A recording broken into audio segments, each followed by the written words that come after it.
رسول اللہ صلی اللہ علیہ وسلم فرماتے ہیں کہ موسیٰ علیہ السلام نے اللہ رب العالمین سے عرض کیا کہ اے میرے رب، مجھے ایسی چیز بتائیے جس کے ذریعے سے میں آپ کو یاد کروں اور اس کے وسیلے سے آپ سے دعا کروں۔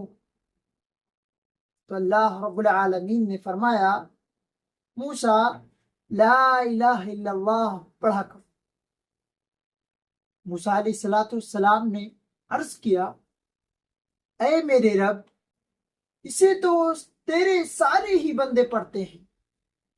اللہ رب العالمین نے فرمایا، اے موسیٰ، اگر میرے سوا ساتوں آسمان اور ان کے سب رہنے والے اور ساتوں زمینیں ایک پلڑے میں رکھ دی جائیں اور دوسرے پلڑے میں صرف لا الہ الا اللہ رکھ کر وزن کیا جائے تو لا الہ الا اللہ والا پلڑا بھاری ہو جائے۔